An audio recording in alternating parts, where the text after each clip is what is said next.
If House Damia's notes are to be found anywhere, it will be here. Let us begin.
Yes, the ether signature is unmistakable.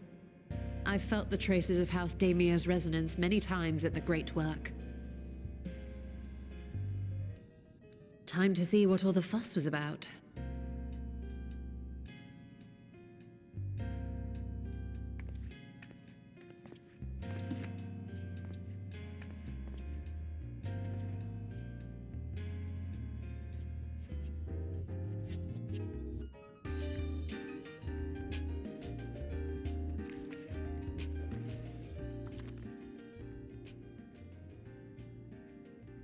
Among the ranks of the Voidsent, there exist entities with the power to call forth their brethren from beyond. The species known as Atomos, however, is uniquely prodigious in this regard. From its distended maw, it can expel an endless procession of void-born creatures, a talent which sorely tested the Radiant Host in its battles against these abominations.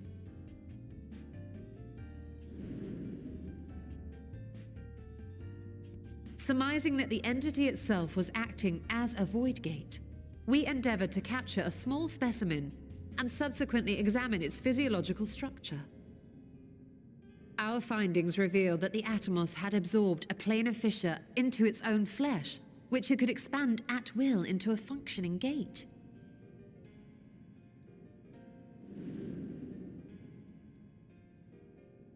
Upon further analysis, we identified an ethereal wave pattern emitted during this process, a pattern we were able to emulate by passing crystal-stored ether through a specially designed prism.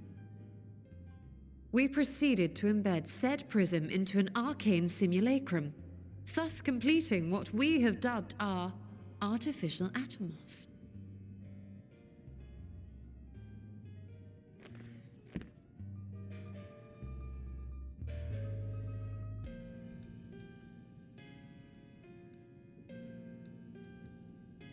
How could I have been so blind to the possibilities? This species, not to mention its ability to summon Voidsent, has been discussed among academics for years now. Just before the advent of the 7th Umbral Calamity, we received reports of Atomos sightings from every corner of Eorzea. Surely you've at least heard the tales.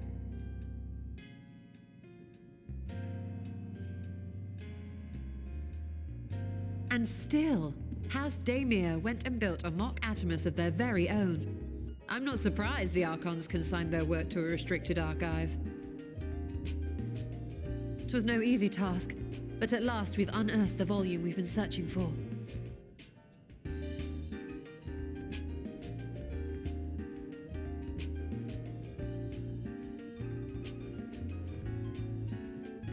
I'd be lying if I said I wasn't tempted to stay longer.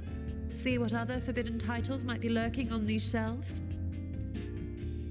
Ah, but that would be abusing the very special privilege we've been granted now, wouldn't it? Better not.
The ruins alone were impressive enough, but I never dreamed such a treasure lay hidden in the depths of the bounty. It may have been helpful to know this device existed, Your Excellency. My apologies. The gate was a secret I shared with none but my closest advisors. I feared for what might happen should those with ill intentions learn of its existence.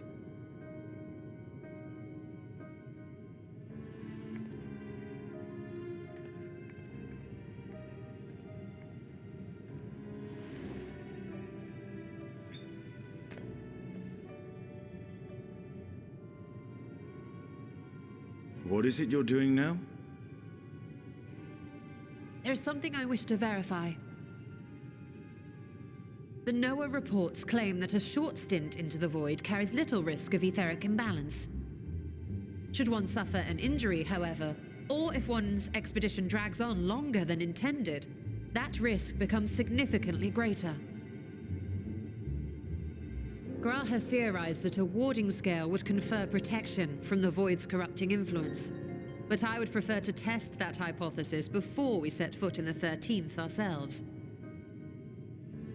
So, this is an experiment of sorts.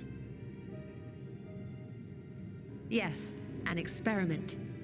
Tell me, how would you go about testing the efficacy of the warding scale?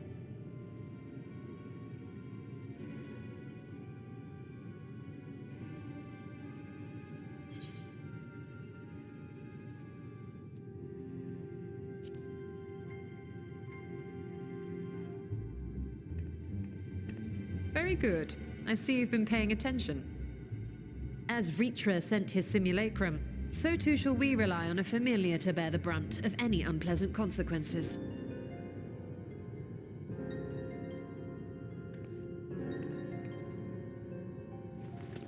Now, a lowly imp can navigate a fissure, no matter how narrow. Which means an arcane entity of similar stature should be able to manage the same.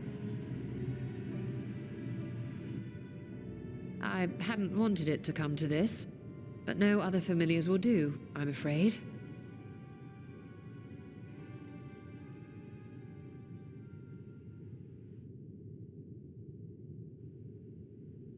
I mislike the sound of that. What manner of fiend does she mean to summon? From ocean rise and cloudbank form, from mountain spring and rainfall storm, from river flow and life be born.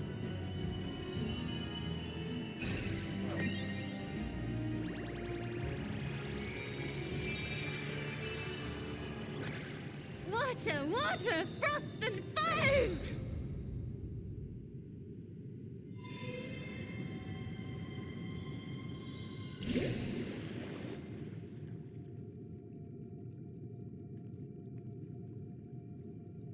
Ready your arms. I fear she's been possessed. Oh, come now. That was adorable.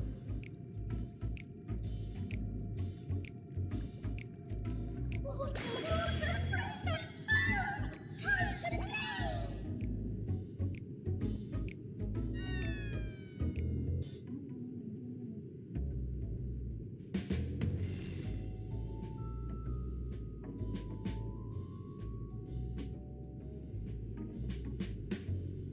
Though not my first choice. These familiars I conceived of as a child have the best chance of fitting through the gate. I only wish my younger self had considered a more dignified ending to the creation ritual.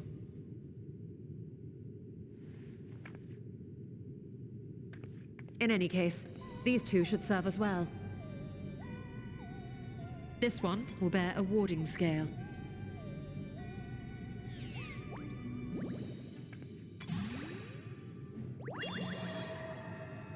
And when they return from the 13th, we can observe how the talisman, or absence thereof, has affected the progress of the Void's corruption. If I could impose upon you to open the gate. Your Excellency? Ah, yes, of course.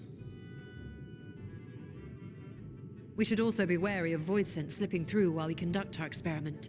Estinian, you are to keep Nidana safe from harm. As you say. You had best be on your guard as well.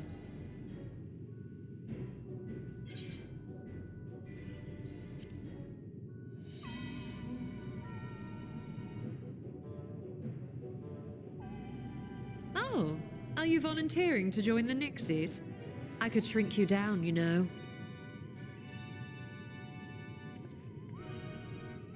Let us begin, shall we?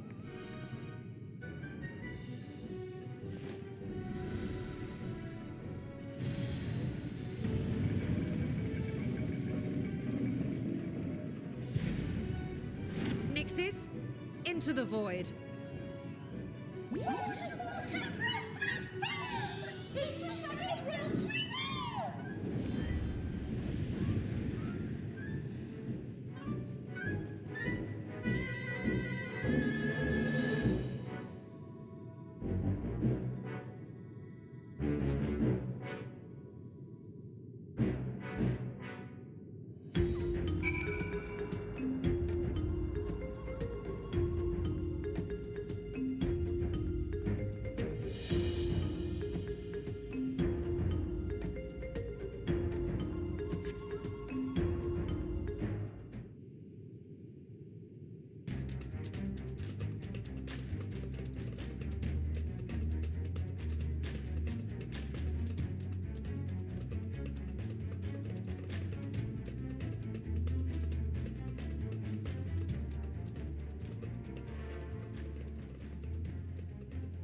I think we've waited long enough.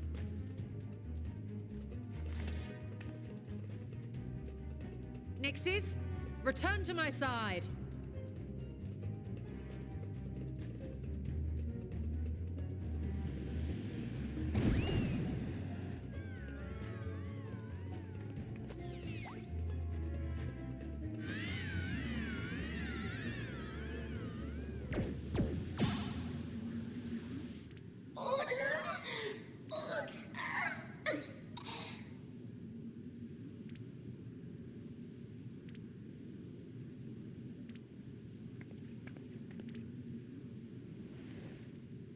Thank you, little one. You did well.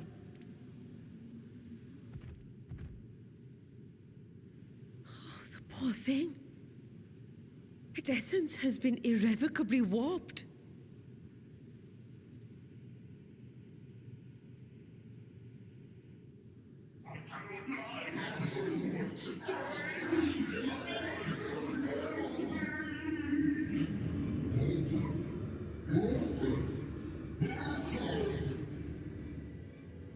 We're out of time. I must reseal the Void Gate.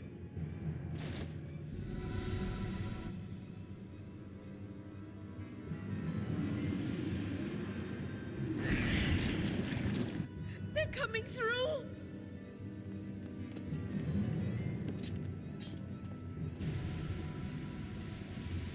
In the name of Alzadal III, I bar this door unto the void.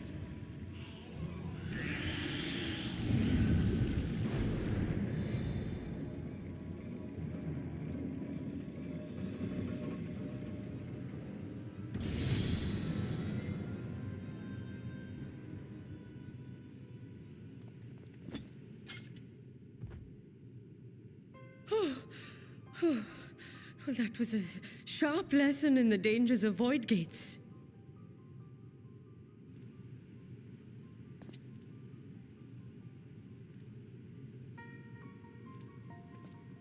And what of our experiment? I'd say the results speak for themselves.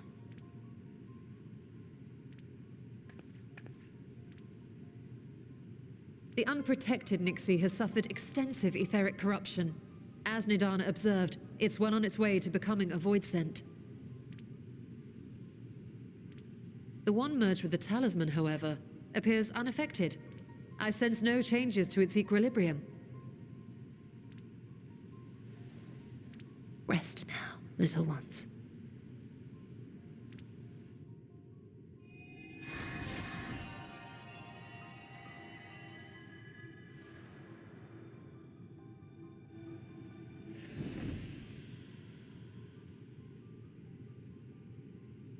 Graha's theory was correct, then. So it would seem. But while our second familiar was untouched by void energies, the talisman itself shows signs of degradation. It was, of course, originally designed to shield the soul from primal tempering.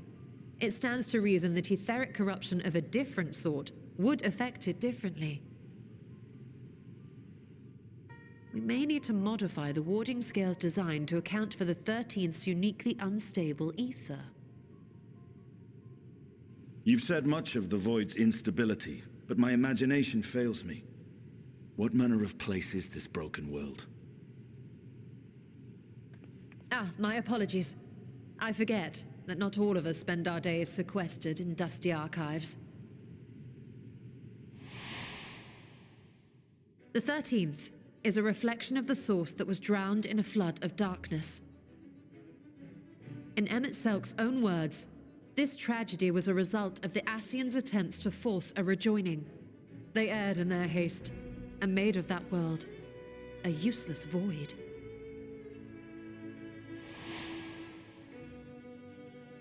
You remember Una Kalhai, the unusual child we met during our troubles with the Warring Triad. He explained the fate of the 13th thus. The champions of that ill-fated world used the stone known as Auracite to contain the power of primals. But those self-same heroes were gradually corrupted by the Auracite's bleeding energies, transforming into fiends with an endless hunger for ether. By the time anyone thought to oppose them, Light's strength had grown too feeble, and the balance of the 13th tipped into eternal darkness. And what of your own experience? Will you tell us of what you observed during Noah's expedition?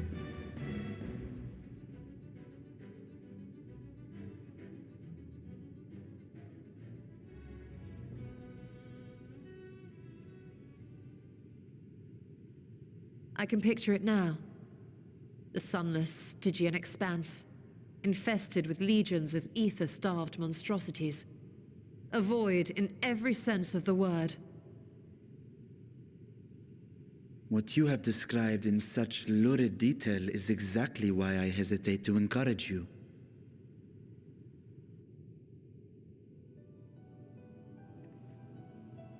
Worry not, great Vritra. Our journey into the 13th is but the first leg of a longer voyage. A voyage that shall lead us to other reflections, to new mysteries and discoveries. And I mean to be there every step of the way.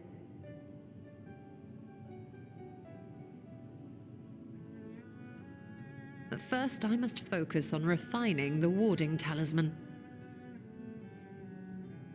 Then I can begin work on constructing an artificial Atomos. Or I could if I had the relevant manuals to hand. Might I be so bold as to request access to the Satrap's family archives?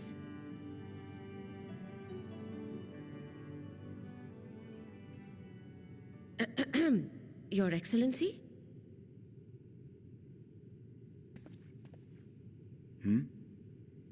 Oh, yes. That can be arranged. I will speak to my officials upon our return.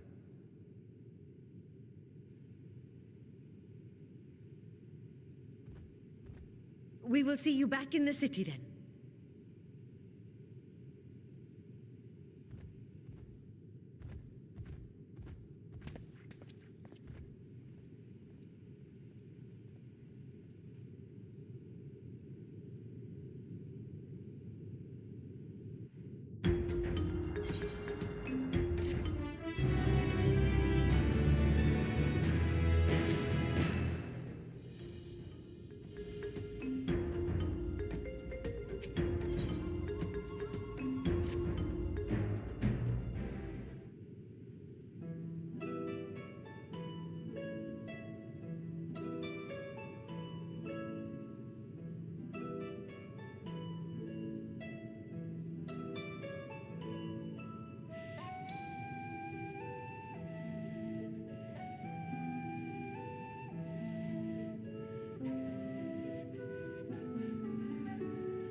Hey, Stola.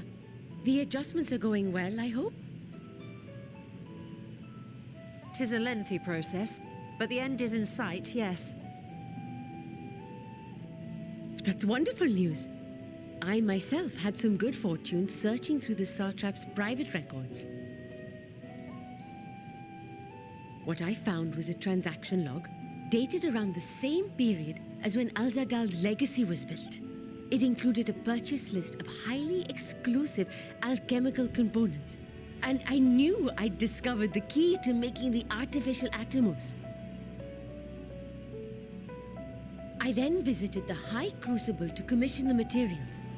After I'd explained my requirements, I was beset by volunteers insisting I allow them to help with the entire project. The usual reaction to someone forcing open a void gate is to run for the hills. Harnish academics certainly are a different breed. The alchemists of old were cut from a similar cloth. The unknown held no fear for them. Indeed, they were ever eager to seek new knowledge, regardless of the danger. And were you not also fearless, heedless even, in your determination?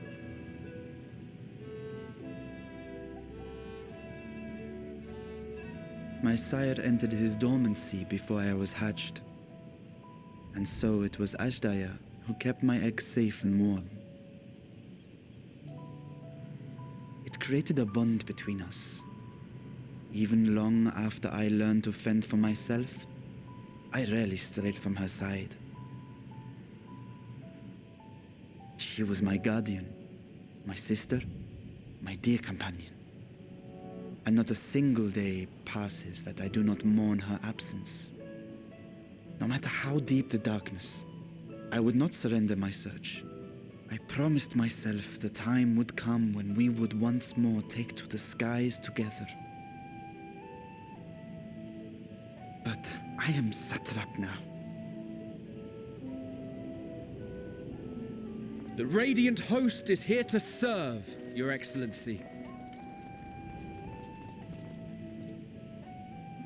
Nabdeen, what is this about? Celestinian told us of your predicament. For centuries you have protected Ra's Adhan, never showing your true self, hiding behind a curtain and living only in service to the people. Your dedication meant more to us than your deceit, and so did we accept you as our rightful ruler. After all that you have sacrificed for this nation, did you imagine we would begrudge you your heart's desire? We survived the final days. We are a strong and proud people. We, the Radiant Host, will keep Thavnair safe in your absence.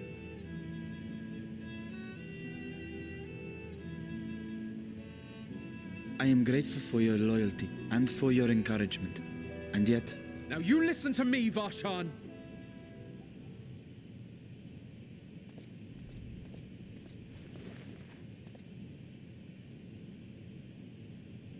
You are wearing that face, after all.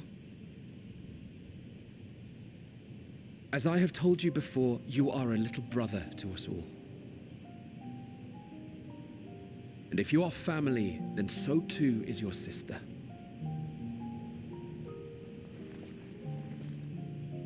We are there for you if you need us. But do not ask us to sit by and watch while you abandon a sibling you have ached to rescue for millennia.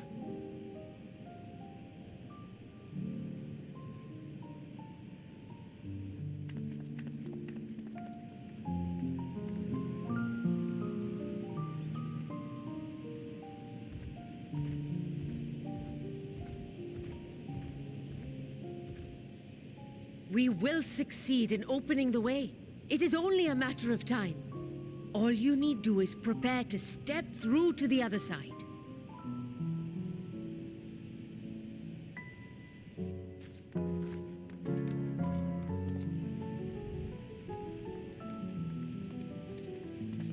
Your Excellency, I wanted to thank you for building the orphanage.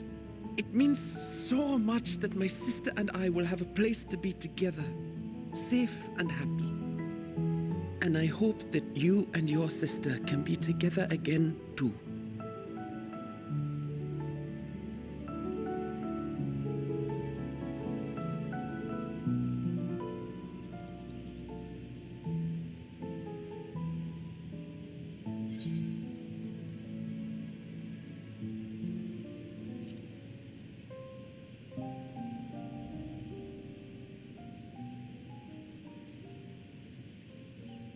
Take heart and protect them well. Such were the words I once said to you, and here I stand, failing to live up to them. If my heart is torn, I am fit to protect neither Ajdaya nor Radzadhan.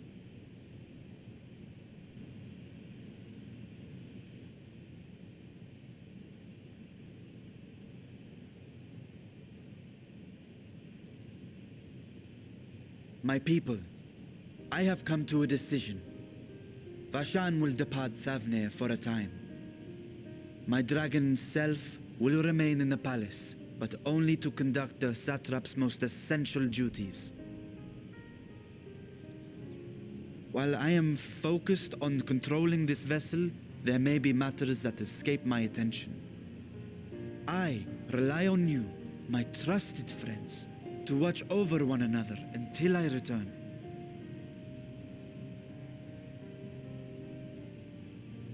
Take care and fair fortune, little brother. Many tears would be shed should you come to harm.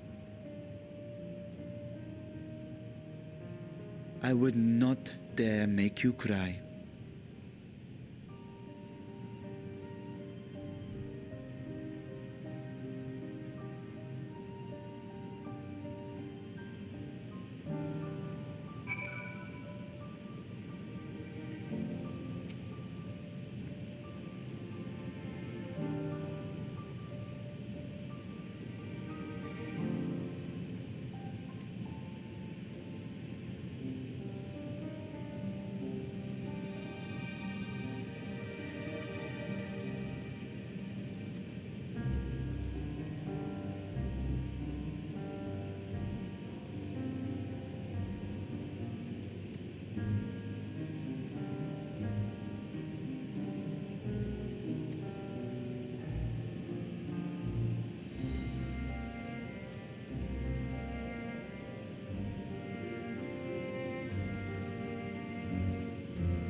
this world, bereft of saviors.